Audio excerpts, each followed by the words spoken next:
کوئٹہ کی رہائشی be be شمیلہ 50% سے بھی کم ٹی بی کے ان خوش قسمت مریضوں میں سے ہے جن میں ٹی بی کی تشخیص ہونے کے بعد دوائی کا کورس مکمل کر رہی ہے۔ شمیلہ نے بتایا کہ عام دوائی لینے کے باوجود مسلسل بخار، پسینہ اور جسم میں کمزوری رہنے پر جب ٹی بی کا ٹیسٹ کرایا تو ان میں ٹی بی کی خطرناک قسم ملٹی ڈرگ ریزسٹنٹ کی تشخیص ہوئی۔ لاسٹ ٹائم ایسے کہ یہ پسلی کے نیچے نا مجھے پین سی محسوس ہو رہی تھی کہ جیسے پین ہوتی ہے،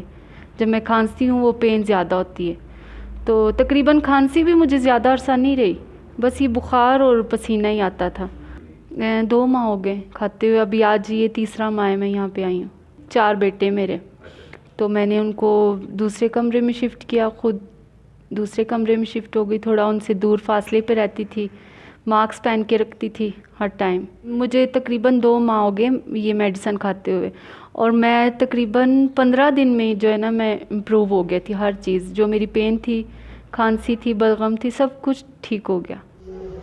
کورونا کے بعد دنیا کی دوسری سب سے مہلک متعدی سمجھی جانے والی بیماری ٹی بی سے صرف پاکستان میں ہر سال 44,000 لوگ موت کا شکار ہوتے ہیں۔ یہ مرض ہوتا کیا ہے، اس کی پھیلاؤ اور علاج کا کیا طریقہ کار ہے؟ اس میں یہ ہے کہ ٹی بی جو ہے بیسیکلی کمیونیکیبل ڈیزیز ہے، ٹھیک ہے، یہ ایک دوسرے سے لگتی ہے، اور it's a disease for the poverty, یعنی غربت کی، جہاں غربت زیادہ ہوگی وہاں ٹی بی ہوگی آپ کو۔ اچھا، اب ٹی بی، سادہ ٹی بی جو ہے اور جو بڑا ٹی بی ہے، دونوں کی تقریباً علامات سیم ہے، جیسے کھانسی ہونا، وزن کا تیزی سے گرنا مہینوں کے اندر، بلغم والا خون آنا، بلغم آنا، اس میں خون آنا، یہ ایک ٹپیکل ٹی بی کی علامت ہے۔ اس کے علاوہ رات کو ٹھنڈے پسینے آنا، سینے کے اندر درد ہونا، اور مریض کا اچانک سے ایک دم سے اپنے آپ کو آئسولیٹ کر لینا، یہ بھی ٹی بی میں دیکھا گیا ہے، ٹی بی کے اسٹگما میں دیکھا گیا ہے۔ مریض کی history taking, clinical condition assessment physician کا کہ کس طرح سے اس نے لینا ہے، اس میں 3 رجیمز ہوتی ہیں ہمارے پاس۔ ابھی ہمارے پاس انٹروڈیوس ہوئی ہے 6 مہینے کی رجیم ہے بی پال ایم، اس میں بیڈیکولین، لائنزولائڈ اور پروٹینمنٹ اور موکسی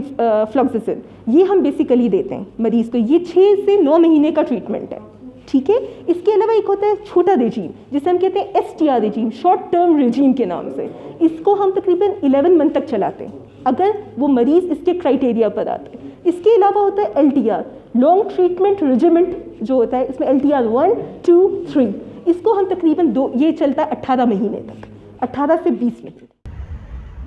بین الاقوامی ادارہ صحت WHO کے مطابق بلوچستان میں ٹی بی کے مریضوں کی تعداد 30,000 سے زائد ہے۔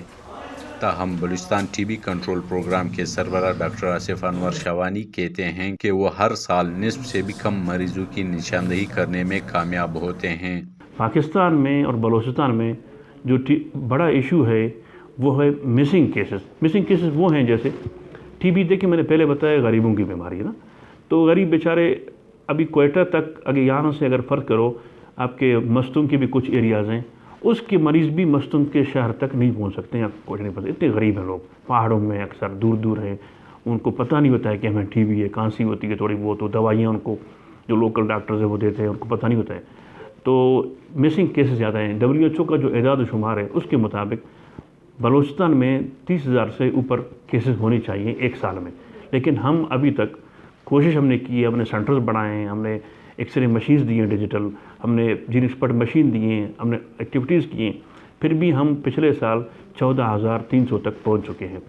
اور اس سال جو ہے ہم اور بھی کوشش کریں گے جتنے بھی مسنگ کیسز ہیں ان کو ہم ڈھونڈ نکالیں، ان کو علاج کریں، تاکہ کیسز ہمارے جو ٹارگیٹ ہے ہم اس کو پوری کریں۔ پاکستان کے صوبہ بلوچستان میں سالانہ 14,000 مریضوں میں ٹی بی کی تشخیص ہوتی ہے، تاہم علاج مکمل نہ ہونے والے 70 سے زائد ایسے مریض بھی ہوتے ہیں جو ملٹی ڈرگ ریزسٹنٹ نامی ٹی بی کے شکار ہوتے ہیں۔ ٹی بی کے عام مریضوں میں شرح اموات 2%، جبکہ ملٹی ڈرگ ریزسٹنٹ میں شرح اموات 40% تک بڑھ جاتی ہے۔ بلوچستان میں تباہال انفراسٹرکچر، غربت اور آگاہی نہ ہونے کی وجہ سے ہر سال ہزاروں مریض ٹی بی کی تشخیص اور علاج نہ ہونے کے سبب دوسری بیماریوں کے شکار ہو کر آخرکار موت کی آغوش میں چلے جاتے ہیں۔ متی اللہ متی، JB کنیکٹس، کوئٹہ۔